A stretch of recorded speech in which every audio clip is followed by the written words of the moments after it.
Yeah. Maybe when he said he had a family thing in The Caretaker, he was actually putting a dream crab on his face. Yeah. That could be a thing. That could be his family thing, his family commitment. Maybe the dream crab is his family member.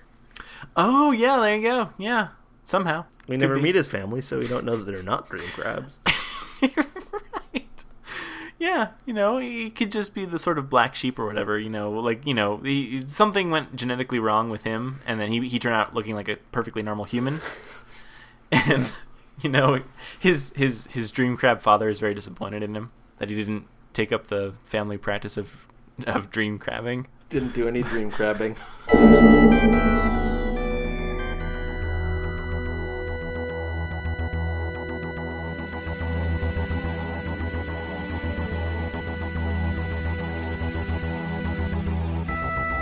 I'm Tom Dickinson. And I'm Louis Midas. And this is The Cloister Room, a podcast about Doctor Who and other things.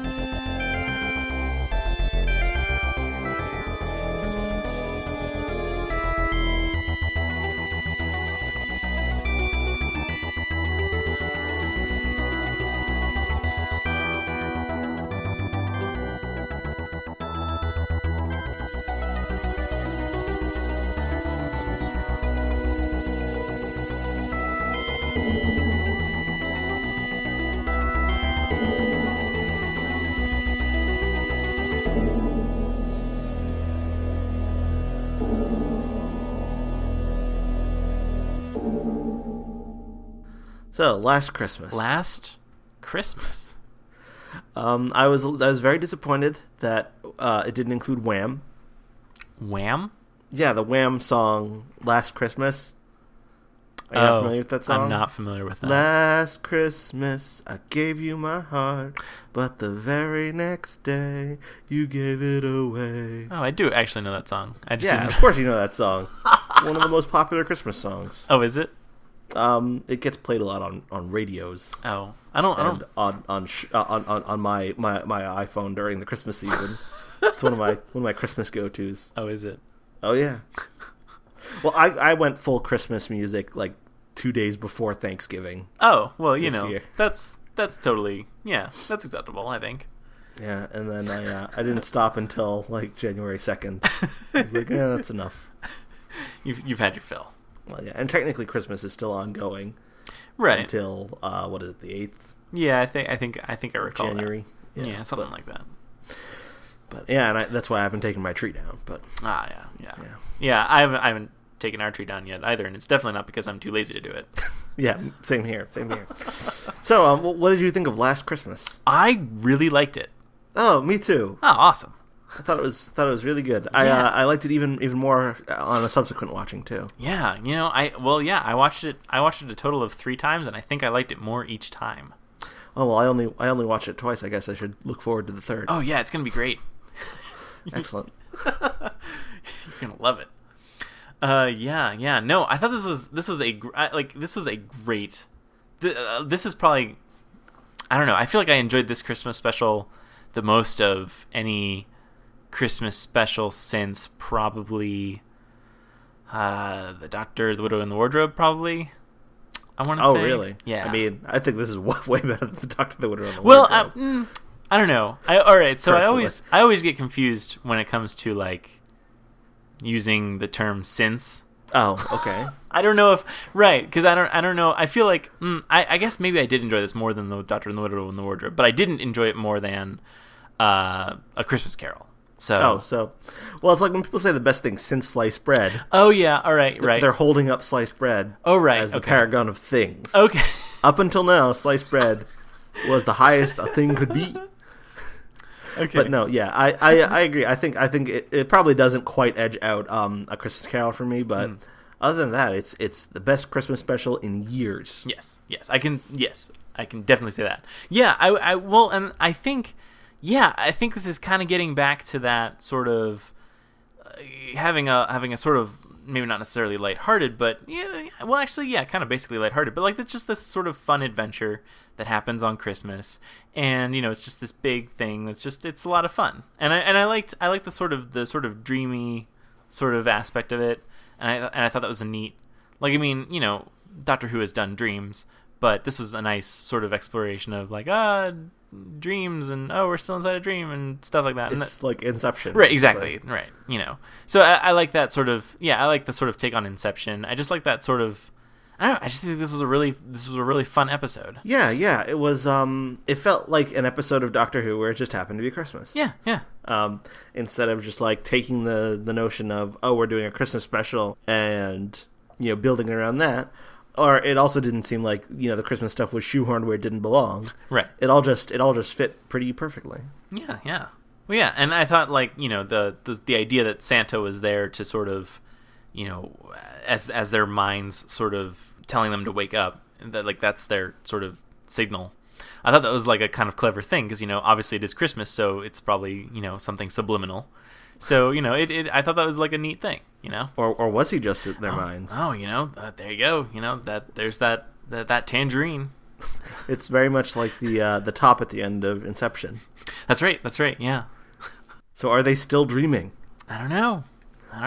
There's a lot of maybe all subsequent episodes of Doctor Who will take place in a dream.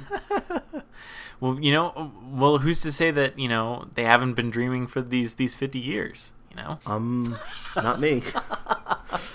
Yeah, one thing I had to wonder about was the Doctor and Clara meet up, and then she's very much older, and then they realize that they're dreaming, and then they wake up. Does that mean that everyone else was still dreaming when we saw their final wake up, so they still had one more level of the dream that they had to get out of? And did they not get out of it? And did they all die? Maybe the Doctor's just content to let them die. Well, and that's that could be. I mean, I don't know if it's a strict sort of you got to wake up the same number of times. I don't know if that's the case or not. I mean, it makes sense. I mean, well, and I also don't know why you'd ever think that the dream crabs would let you go. And I mean, the only reliable test that the Doctor seems to think is reliable is the whole reading the same book, like multiple copies of the same book. But they don't do that. They don't do that at the end. They do. Oh, well, I mean, they better. We don't see them do it, but they probably do it. Yeah. Well, yeah. And that's another thing is they all wake up in different places, and the one what's her name, Shona. She wants them all to swap numbers. And they don't do that. But if they had, they could have met up and with the copy of like a book, and then they could have checked that way. But now they're all separated, and they don't know how to get in contact with each other. So, they could really be stranded, and they wouldn't know because you can't ask one of your. Because I'm assuming that they're going to interact with other people now, but those people would just be figments of their dream state or whatever. So they wouldn't be able to read a book to them. I guess not. So yeah, this is there's no way to know, and they could all be dying. Yeah, well, aren't we all? I guess when you really think about it, aren't we all? I guess we are. What did you think of Santa Claus? Well, I mean, I knew I liked Nick Frost, before I watched this. Like, I mean, I knew he was an actor I enjoyed watching, but I loved him in this. I thought he was great. Yeah, I thought he was pretty excellent. I liked the whole very sarcastic angle of it. I liked probably my favorite part of his whole thing was where he explained that of course reindeers can't fly. It's a scientific impossibility. That's why I feed them magic carrots. Yeah, that was great. Yeah, I loved that. I loved the whole how do you fit all the presents in the sleigh? It's like, it's bigger on the inside. That's great. Yeah. Yeah, that's kind of a funny thing is, they kind of go back and forth. The Doctor is saying, this is a dream. You've got Santa Claus here. It's ridiculous. Santa Claus can't exist. And then Santa sort of turns it on the Doctor and he's like, yeah, and look at all these crazy things that are happening in the dream, like this alien who traveled here in a box or whatever, and and sort of turning that against the Doctor a little bit. Not that it really like turns it against him, but it's just like it's like yes, the whole premise of the show is in fact ridiculous. But no, I love that. I thought it was great. But yeah, no, so I thought Santa was great. Yeah, he was very good. I really enjoyed his performance. I really enjoyed the way it was written, and I enjoyed his elves as well, his comedy elves. Ah, yes. One of which was Dan Starkey, who plays Strax. Ah, no way. Yeah. Now I gotta watch it a fourth time so that I can pick him out. Yeah, Dan Starkey has now he's been in the last 3 Christmas specials now. Because he played Strax in The Snowman, and he played just a Sontaran in Time of the Doctor. And now he played one of the elves in this. Well, there you go. Dan Starkey's just the most Christmassy of them all. Yep. So I enjoyed all that. I also one of my favorite character though was Shona. Yeah, she was awesome. I loved Shona, and I actually spent a lot of the episode wondering whether she was the new companion. Yeah, Well, and it does make sense, that they would try and set up the next companion. If in fact, Clara were leaving, it would make sense that they would try and set up a new companion. Well, and the thing is, we did see Donna first in, Runaway Bride, so it's possible, that a sort of guest star, quote unquote, could, turn up again. It is possible. We can always hope. Yeah. I kind of wonder whether, I don't know if you heard about this, but there were a lot of rumors that Jenna Coleman was going to be leaving in the Christmas episode. Yeah. Well, what I remember was that, Peter Capaldi was confirmed for season 9, but Jenna Coleman was not. And they kept saying that she wasn't confirmed. Well, and then rumors started circulating that she wasn't coming back, and then even before the special aired, there were rumors circulating that she hadn't been going to come back, but had reconsidered, and there was a last-minute rewrite to bring her back, or to extend her stay when she was going to be written out at the end of Last Christmas. And I kind of wonder whether that's actually true, because the way the special is written, it gives her an out and then swerves away from it. That's true. That is a little bit weird how it ends, because it's this sort of, I don't know, they wake up in, quote-unquote reality, and then, the Doctor has this regret that, he didn't get a second chance or whatever. That doesn't seem so much like a nice dream that, because if you think a dream crab is manufacturing something to keep him in a dream, why would it make her old and then give him regret that he's gonna want to get out of? Because the whole point was to sort of trick him into staying, So what's up with that? That doesn't make sense. I don't know. Yeah.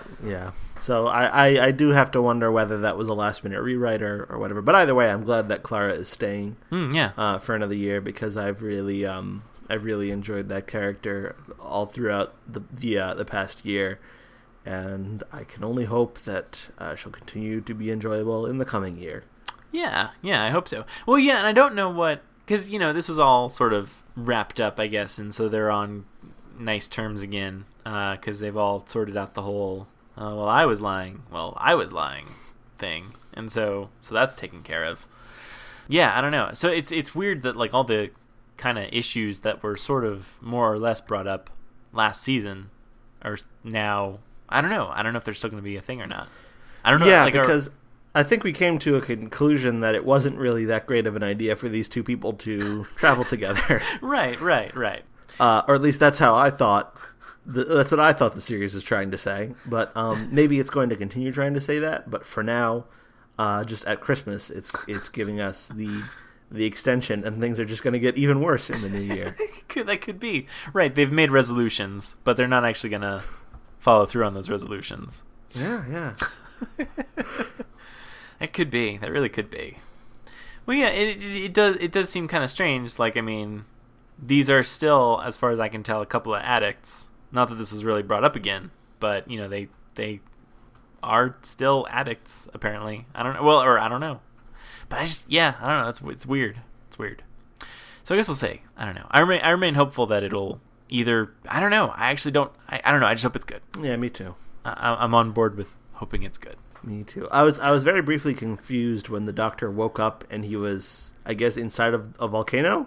Right. It looked that way. And I was like, wait, isn't this where he was in Death in Heaven? Well, right, but that was Dark Water, rather. Yeah.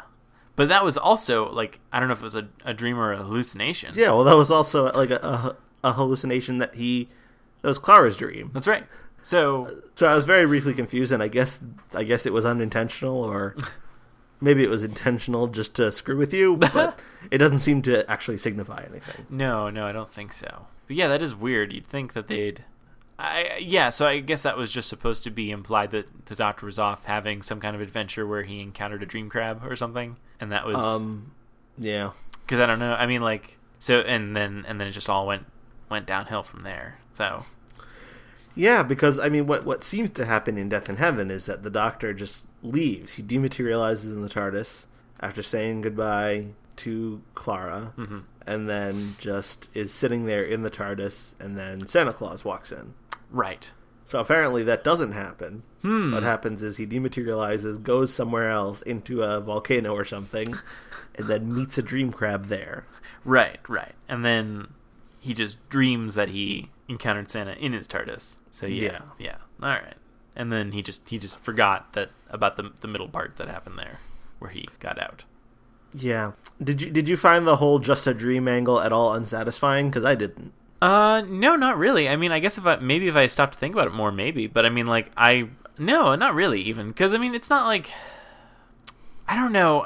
And it's not like it was just a dream in that nothing happened. Because we got, like, character development. Yeah, and one person even died. Yeah. So the stakes were real, Yeah.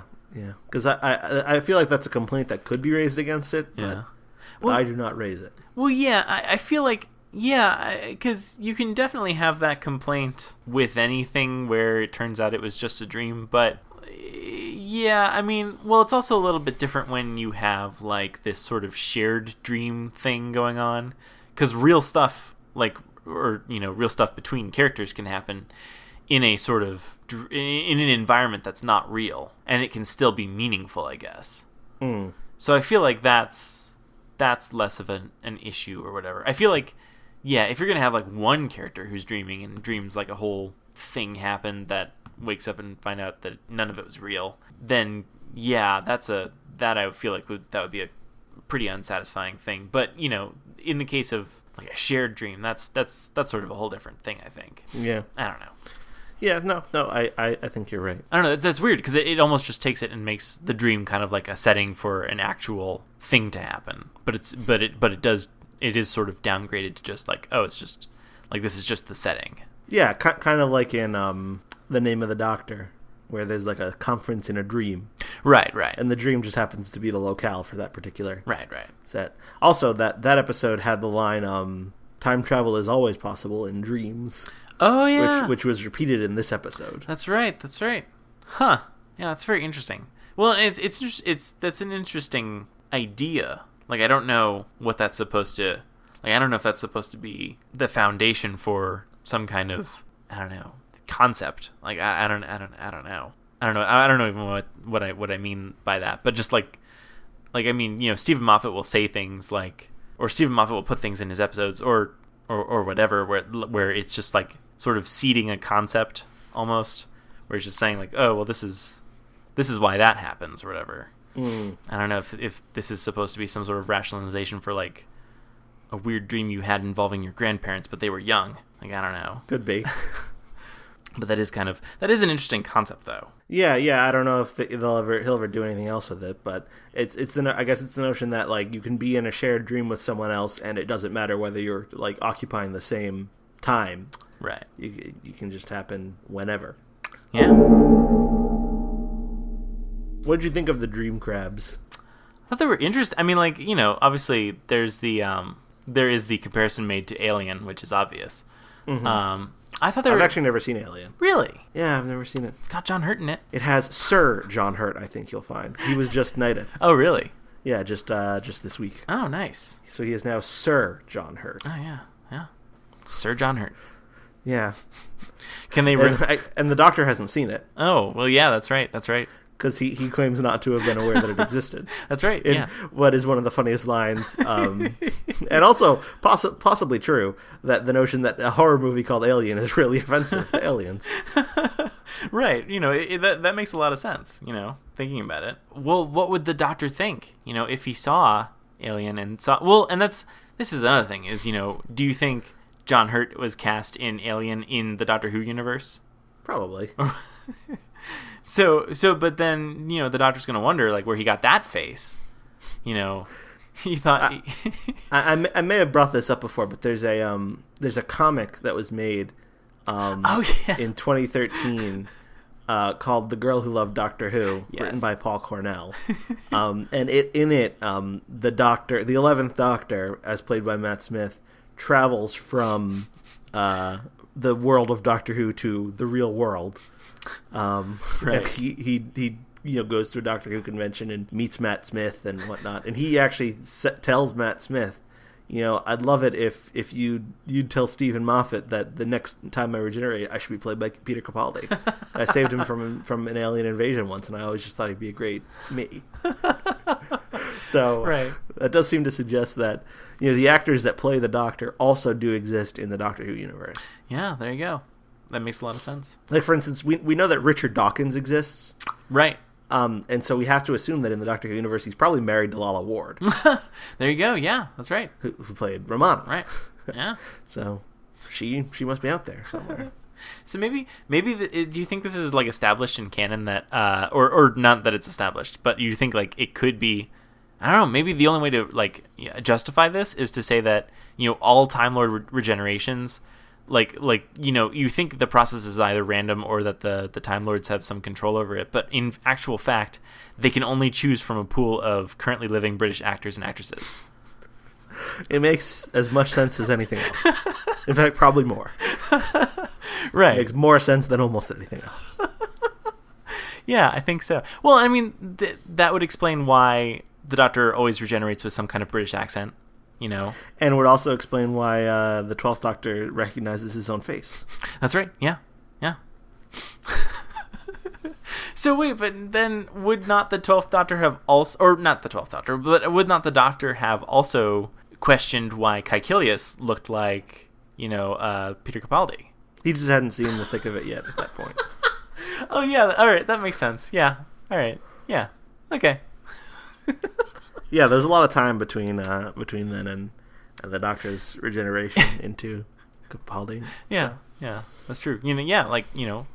Hundreds of years, there was, the whole thing between the end of Series 5 and Lake Silencio, that was... Yeah. Yeah, that's... I'm sure at some point, he was going around to all different points in history, and he must have stopped for a bit to watch the thick of it on Hulu or whatever. Yeah, of course. On Hulu Plus. This is not a Hulu Plus sponsorship of our podcast. They do sponsor a lot of podcasts. Oh, do they really? Yeah, but not this one. Oh, maybe we should get on that. Tell them we're doing their job for them. Yeah. Well, that'll probably make them less likely to, I guess, to give us money. Because we're just doing it anyway. Yeah, that's true. So yeah, I think this must be it. Well, and you don't see that many Time Lords, so I guess it's possible that multiple Time Lords could have the same face, and well, Maxil and and the Doctor shared a face. I think that this is it. I think we've cracked it. We've finally cracked it.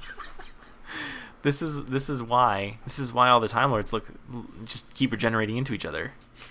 I'm glad we finally figured it out. Yeah, I think we've settled the matter. And Stephen Moffat doesn't even have to because there was that whole thing about how he was going to address 12 looking like Caecilius. He doesn't even need to do that anymore. We've already got that figured out. Well, he sort of indirectly has by bringing up Alien. Because he's sort of referenced John Hurt, and so therefore, you must conclude the things we've concluded. I mean, it's the only logical conclusion to draw from that. So I consider it to have been addressed. Yeah, there you go.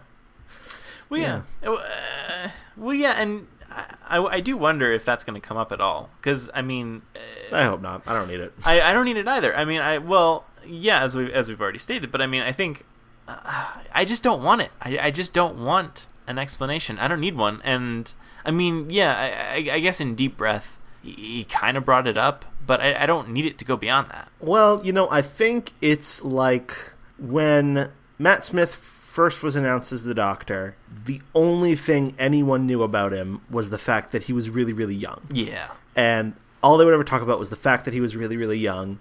And then the 11th Hour aired, and all of a sudden, no one ever talked about that again because they now had actual things of substance to discuss about his performance and interpretation of the character.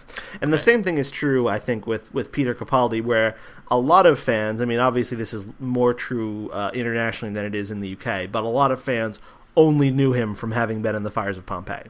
Right. So that was one thing that got constantly discussed because it was one of the very few things that people actually knew about him. But now that we've actually seen him as the Doctor, who cares anymore? That's true.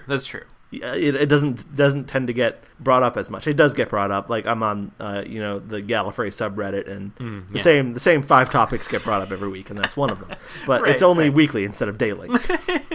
Right. So that frequency is down at least. Yeah. There really is no reason to address it. I mean, Martha played both. Well, I mean, that is addressed. Well, that's true. That's true. That's her identical cousin. Right.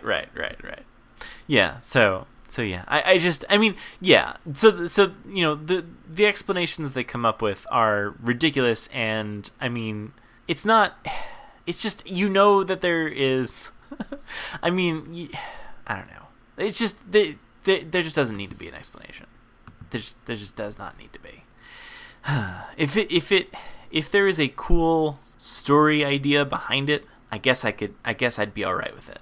But if they're just gonna bring up an explanation and just be like, oh, so that's why I have this face, like I'm not gonna. I don't need that. I don't want it. They can keep it.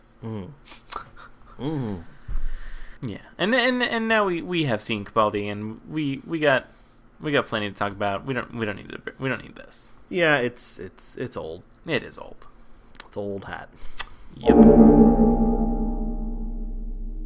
I thought that the Dream Crabs were a little bit. It's kind of just like the same old Stephen Moffat thing, where it's like it's like a monster whose threat is based on perception or the lack of perception or something like that, where it's like, oh, you can't think about them because if you think about them, then they can find you because they're thinking about you. And it's fine. I think this is the last time he's allowed to do it, though.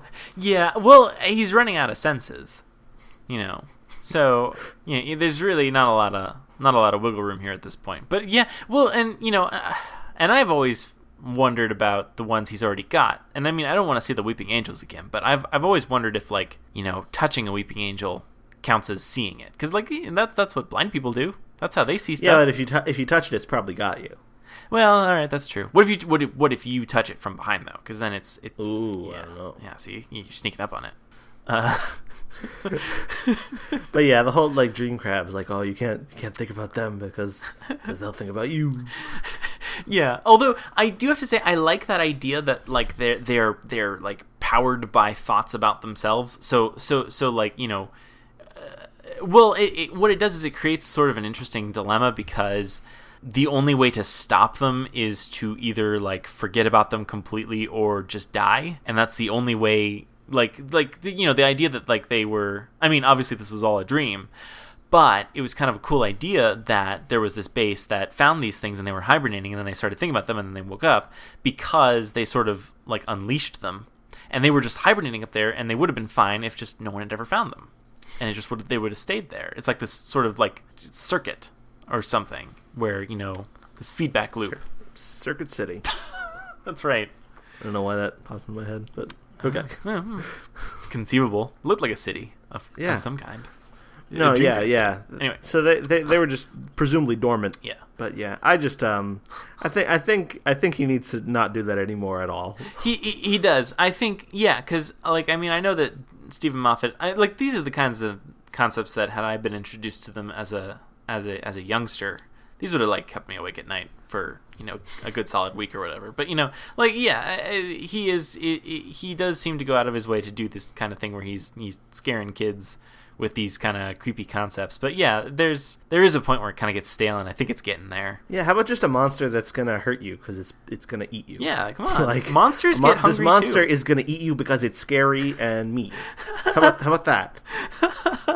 Would it kill him? I think. Well, I feel like he's done things kind of like that have just he has. It's just that there's this one particular high concept idea that he just keeps going back to. Mm-hmm. And it's served him fairly well, but I do think it did work here. But it's at this point, every time it happens, it's just a slightly larger eye roll. Yeah. Well, yeah. Oh, well, yeah, and I mean, like, I feel like those are the ones that sort of stick around more. Like, I mean, the monsters that he's come up with that haven't been related to that have always been like one-off kind of things, or not that hugely popular, I guess. I don't know. I guess the Clockwork Robots were kind of popular, but like the what were they called? I can't even remember what they were called. The Smilers. Is that what they were in from the Beast Below? Yeah. Those are a monster. Yeah, they haven't really stuck around. No. They didn't have any staying power. No, I think that well dried up by the end of that episode for what you could do with those. Yeah, there's only so many times that head can turn around. Yeah, I want to see more of the Spoonheads. Oh yeah, Spoonheads. Yeah. I mean, they got a spoon for a head, and that's just the greatest. So there is so much potential there. Yeah, it would be nice to get away from that kind of don't blank, don't do this. Be nice to don't blink, don't think about it, don't look at it, don't look away from it. Yeah, right. You've got don't turn your back, don't. Yeah. Don't breathe. Oh yeah. Don't breathe. Yeah, you don't have a lot to go from there.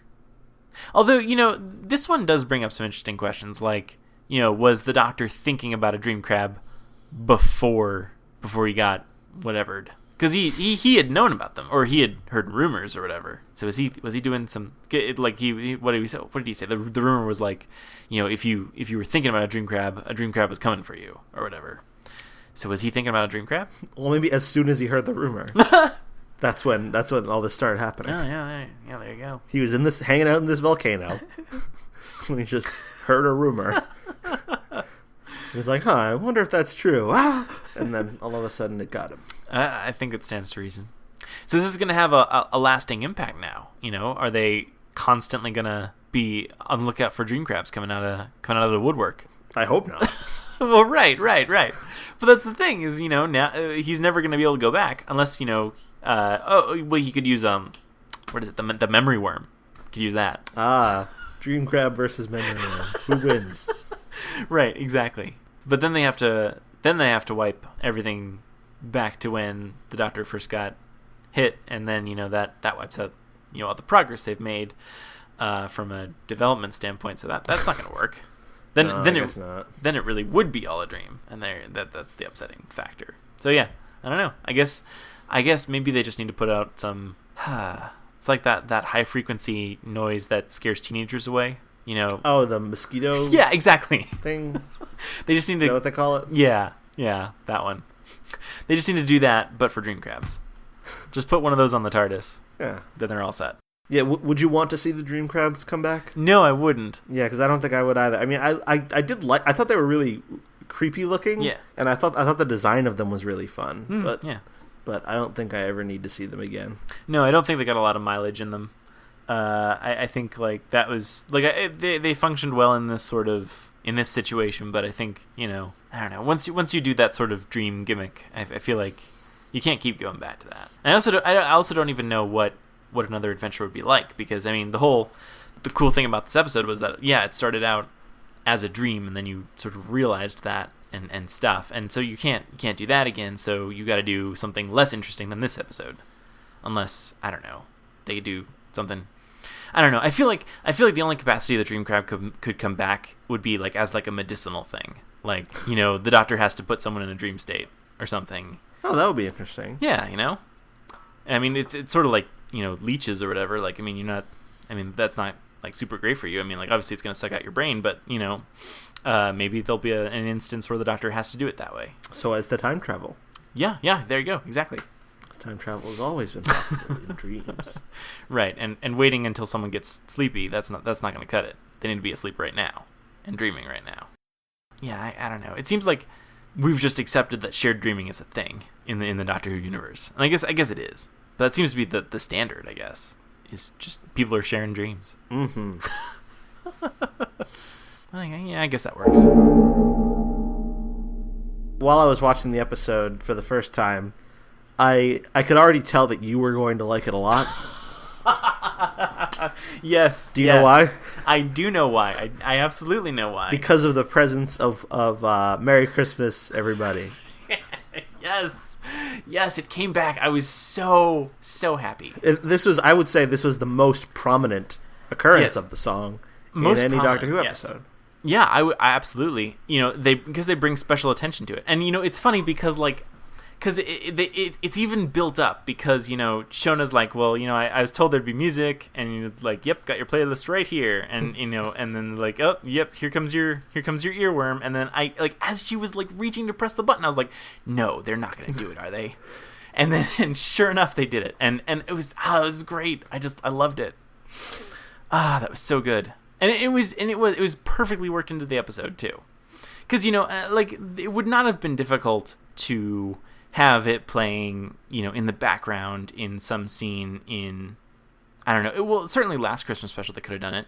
Obviously when they're in Victorian London that's a little bit different, but right. Well, they could have found a way. Oh, absolutely. Time travel is always possible in dreams. That's right, exactly. Yeah, so I feel like it could have been worked in, but like this was front and center. It was beautiful.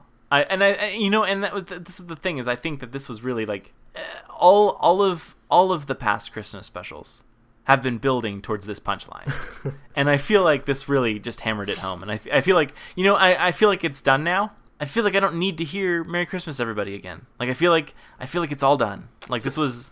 So will you be disappointed if it comes back? No, I won't be disappointed. I just feel like I feel satisfied. Like I feel like this was the natural conclusion. And if it wants to come back, that's fine. But I feel like its ghost can move on now. Like it's like in Lost or whatever. It can go on to the next thing. It's free now. Now, were you a particular fan of this song before Doctor Who? No, I wasn't. I'd never heard it before. I just loved so much that it kept coming up every Christmas special. Okay, because I know that this was a particular sticking point for you in all previous Christmas specials, whether or not it had "Merry Xmas Everybody" by Slade. Yeah, no, I'd never heard it before. I just loved so much that it was in the Christmas Invasion. It was in Runaway Bride. It wasn't in Voyage of the Damned, but then it was actually in Turn Left. Exactly, it was in Turn Left, which obviously happened during that same time frame. So I just thought that was hilarious. I loved it. And then wasn't it in The End of Time? Yes, it was. And so so that was, I thought that was great, and I figured, it's gotta, so that's at the standard. That was just, I knew how much I was gonna like a Christmas special based on whether or not it was in it. And was The End of Time the last time it was in the show? Yeah, or? I think so. Uh-huh. I think it was. So yeah, it's been a long time coming, and I think that build up though. But this is, I think that this was the perfect payoff. And I don't know if Stephen Moffat consciously did this. I mean, on some level he must have, but I mean, I don't know. I think this was perfect. This was the perfect payoff. Yeah, I agree. I really enjoyed it. I thought it was a nice return to an old tradition. Exactly. It's nice to have these traditions. Yeah, I also just thought it was a very, very funny scene. Yeah.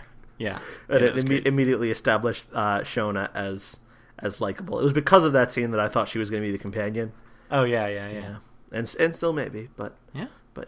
Yeah. That whole scene was great, and I do not doubt that this is one of the reasons why I liked it so much, was because it featured very prominently that song. Yes. And I think it was great, and I feel like, I don't know, maybe this was Stephen Moffat's own personal way of apologizing directly to me for Time of the Doctor. I don't Probably. know. I don't want to I don't want to theorize too wildly, but I get that vibe, because he could have put it in Time of the Doctor. He totally could have. There were scenes set on contemporary era. That's right. Maybe he knew that that episode was not going to sit well with me, and so he's like, you know what? No, this is a sacred song. It does not belong here. But I will put it in the next one, and it will make things right again. And you know what? It did. And this is the thing. I accept his apology. Because I'm assuming that this was an apology for Time of the Doctor, and I accept it. Has the Doctor ever heard this song? Or hasn't it always been in situations where the Doctor either wasn't around or whatever? Like, I mean, he barges in on it here, but he doesn't really, sit down and appreciate it. I don't know, because I think the closest he comes is in A Runaway Bride. I think they're playing it on the dance floor. Oh, right, when he barges in. He barges in, and then the music cuts out. Yeah, so it's much like here. You're right. So I think I don't know if he's ever heard the refrain. I don't think he's aware that this is a Christmas song. He might be aware that the song is that this might sound similar to him, but I don't think he knows what song it is. At the very least. Wow. Does he know it's Christmas? I think he does. So, what did you think of Danny Pink? I mean, it was like a dream version of Danny Pink, or was it? Well, yeah, it was. I mean, yes. Well, time travel is always possible in dreams. Okay, that's actually quite fair. But but it also the impression I got, especially from what they were saying, is that it was the Doctor and Clara sort of collaboratively creating their own personalized memory of Danny Pink. Yeah, that stands to reason. Even Danny Pink himself, even fabricated Danny Pink, acknowledges that was how Clara could guess all his presents. Yeah, and he's also taller. Oh yeah, that's right. Yeah, so it stands to reason that he's not actually there. Although, yeah, I guess in order for him to be in on this dream, he'd have to have a dream crab on his face, which wouldn't work because at no point in his life did he have a dream crab on his face. No, not that we know of. Oh, right.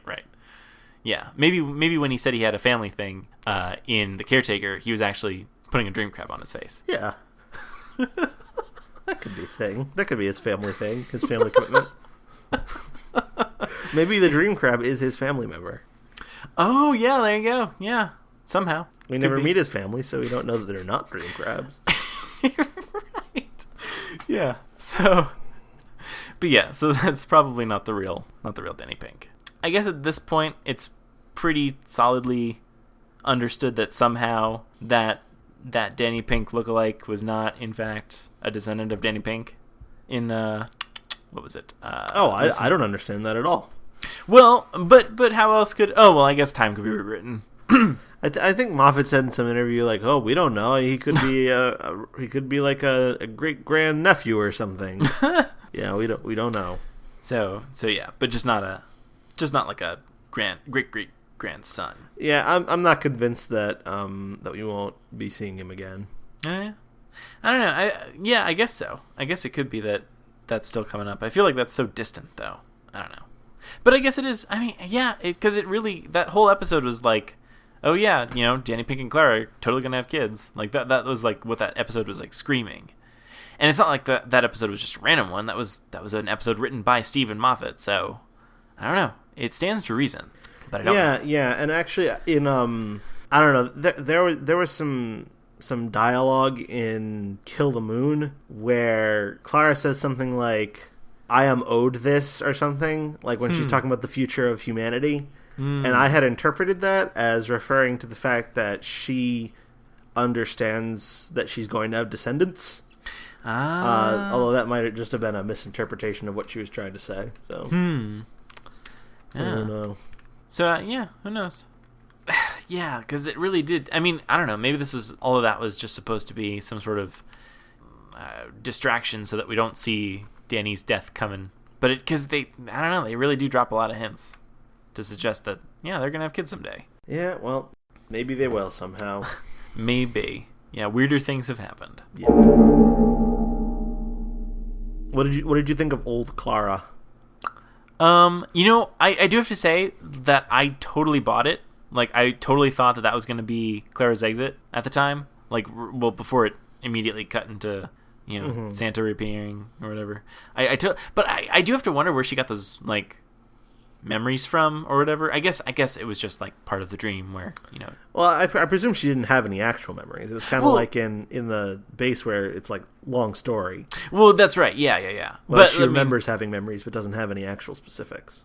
Yeah, that must be how it worked. Where it was just on the spot. The dream was creating vague hints of a past on her behalf or whatever. But that just seem kind of strange. But I don't know. I mean, like I don't know. That was kind of a neat sort of twist, and I almost wish it turned out to be true, because that would have been like a really neat kind of, like sort of depressing, but like a neat twist anyway, for this companion you thought was young this whole time was actually old. Yeah, I didn't like the old age makeup Oh, I didn't think it looked very good.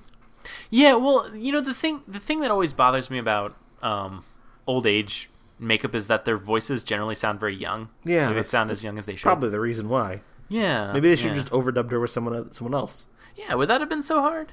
Well, can't you? And even can't you do a thing where like you just like scream at the top of your lungs for an hour and then your voice gets all raspy? You could totally do that. That would have been fun. I don't know if that would have been healthy. Like I don't know if that would have damaged Jenna Coleman's vocal cords, but I mean, it would have added depth to her performance. Yeah, in the moment, I was hoping that was not really the end for Clara. Yeah, because I would not have liked that ending for her really, and I much preferred the actual ending that was in Death in Heaven. Mm-hmm. So if that had been the ending, I wouldn't have really liked it. But I see that it's not, so they have another chance to make me like an ending. There you go. Well, yeah. I think the thing was that for me it was just so surprising that I don't know. I thought that was like a very if she had actually gone out that way, I would have considered it a very daring choice and a very sort of shocking choice. But I mean, it does sort of ruin like the potential for her to come back and things like that. And I don't know, like that's kind of a thing I think for. Well, I don't know. I guess that's not always a thing for companions to do. So I don't know. It's also a bit like how Amy and Rory left. Not really, but I mean, it was a bit more. Yeah, a little bit more extreme in their case because they were tombstones as opposed to just an old version. But yes, kind of similar with that sort of time jump where like all of a sudden, oh yeah, they lived a whole life and I missed it. so yeah. It may have been too similar there. Yeah, but I was basically expecting that to end. I was expecting her to die there, and then for him to go off and find Shona because I don't know. I thought they established a lot about Shona's like life as opposed to the other people. They just kind of established them waking up, but they had her like forgiving Dave. Oh yeah. They established a little bit more background with her than they did with anyone else. So yeah. I thought, that maybe that's to connect to. Where the doctor goes and makes her a companion or whatever, but it didn't happen. Nope. I don't know. Yeah. I do have to say though, I think it would be cool if she came back at some point, even if just like for a guest appearance. Well, yeah. I mean, presumably they're gonna have to do something in the new year to kind of shake things up again. Yeah. So that could be the introduction of a new character. If they do that. But. Yeah. Who's to say we can't start introducing more companions? Yeah, I think it would be very interesting to have multiple companions who don't come from like the same place.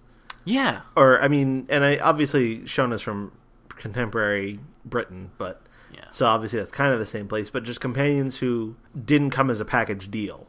Right, exactly. They companions that don't know each other outside of the TARDIS, basically. And also, I think it would be interesting. It would have been interesting for them to have done what a lot of classic series stories do, where the departing companion overlaps for one story with the incoming companion. Oh yeah, which is something that hasn't really happened in New Who. No, unless you count Asylum of the Daleks. Right. Which you, I guess, technically could, but that's a little bit of a stretch. They start filming this week, I think. So if there's any new characters, presumably it will be known soon. That's right. That is right. And the title of the upcoming episode was announced as well. That's right. The premiere of Series 9. Right. The Magician's Apprentice. Yes. And the word magician was mentioned multiple times in this episode as well. Yeah. Definitely trying to remind us that the Doctor looks like a magician. Well, yeah, and I feel like that almost must be like a red herring. Like, the obvious connection would be to say that yes, it's the Doctor is being referenced in that title, but I bet that's a red herring. That there's going to be an actual magician. Maybe. I don't know. I that's just how I feel like that's the kind of thing that Stephen Moffat would do. He's gonna. Oh yeah, but I just don't know if that's specifically like there's gonna be an actual magician. Like, the magician could be like the name of a spaceship or something. Oh, and okay. Just could be an apprentice living on that spaceship. All right. It could go in any kind of strange direction. That's a good point. Yeah, it could be the name of a vessel or a location or some AI. But yeah, I somehow doubt that it means anything about the Doctor. I don't know. I could be wrong. Well, we've got 9 months to wait before we find out. Is that really how long it's going to be? I don't know exactly how long it's going to be, but it's going to be autumn. Yeah, I guess. Like, I don't think that they're going to air it any earlier than that. Mm-hmm. Yeah, I guess that's fine. That's back to a year, basically, so I guess I can't complain. It's better than whatever a year and a half in between seasons that we've been getting. Yeah, hold on. I want to see, when did Deep Breath film? Yeah. Deep Breath filmed beginning of January, so they're working to roughly the same timetable, although I don't know if it'll be 12 or 13 episodes. Right. Yeah, it's a long off season. Yep. Well, yeah, and I guess wasn't part of the thing that they ended up only having 12 episodes as opposed to the normal 13 because Deep Breath was so long. I don't know if there's an established reason why. I mean, no. That's one thing that was speculated. Another thing that was speculated was it was the 50th.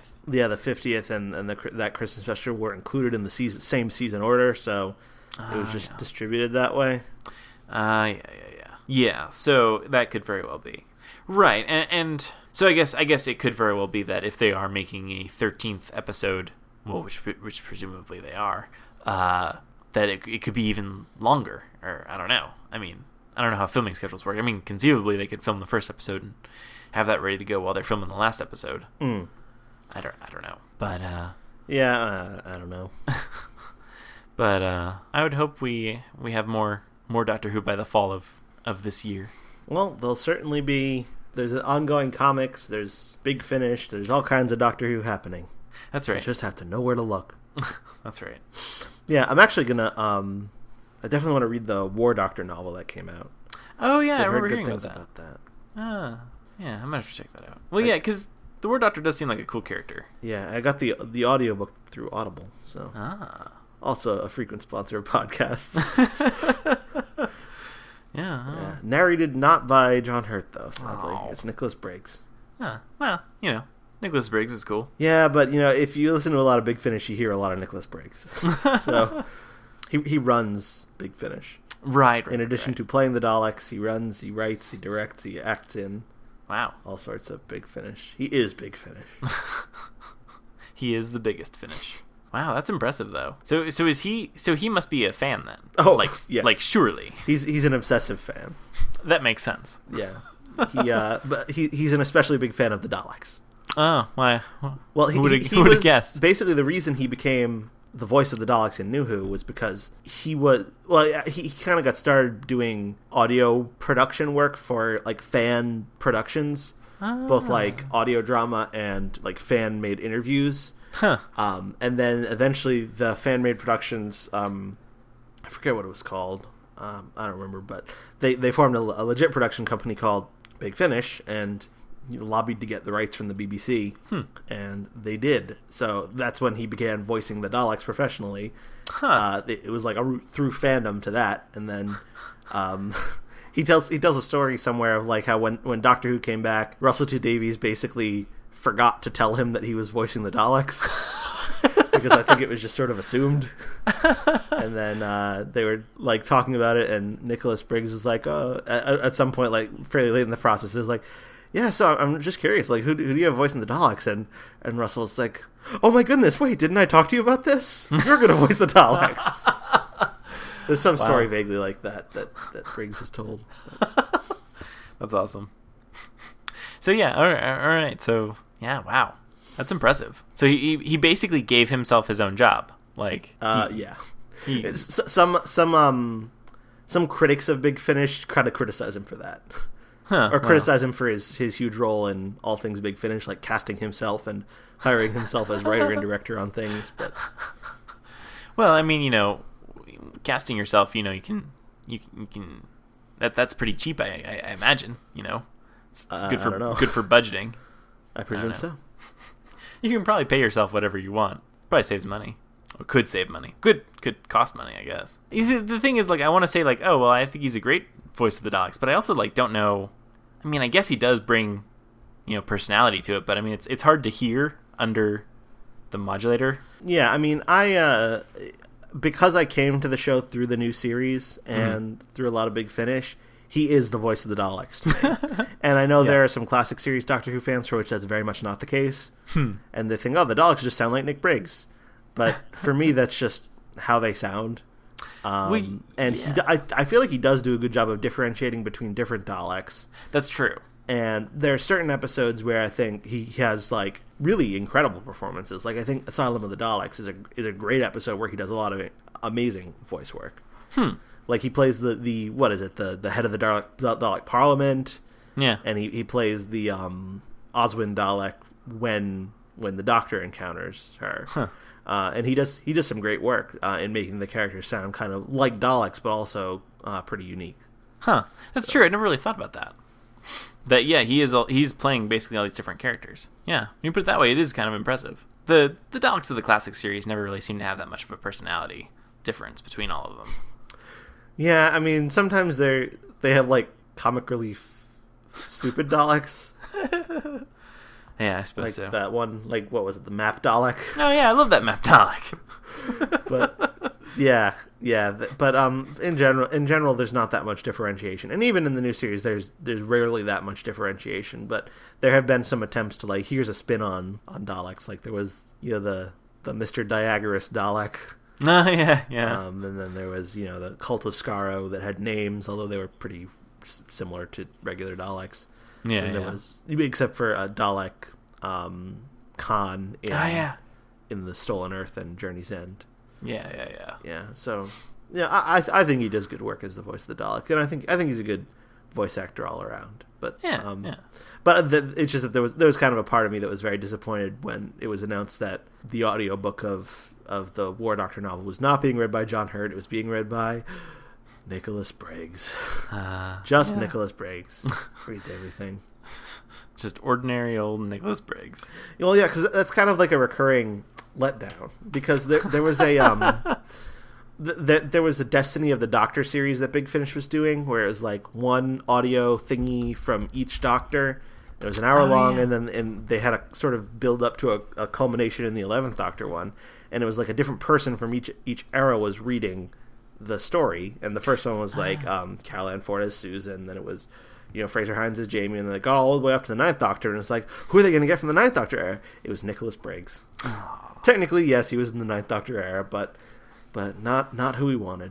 Yeah, I suppose it is kind of a letdown. I do have to say, if there's one thing I'm going to complain about in this episode, it's the sleigh ride scene was a little drawn out with the whole like, here, take the reins, Doctor, and then he's like flying the sleigh for I don't know, whatever it is, like a minute. Honestly, I think you could have shaved maybe 5 minutes off this episode. Yeah. I did think it was a little longer than it needed to be. Yeah. Well, it was like a full hour, wasn't it? It was a full hour, which is typical of Christmas specials, and I don't think it would have been good at like 44 minutes or whatever. But no. But I think it definitely didn't need to go to the full 60, in my opinion. Yeah. Yeah, it did give it a little bit of breathing room, but maybe too much breathing room. Too much breathing. Yeah, don't breathe. Exactly.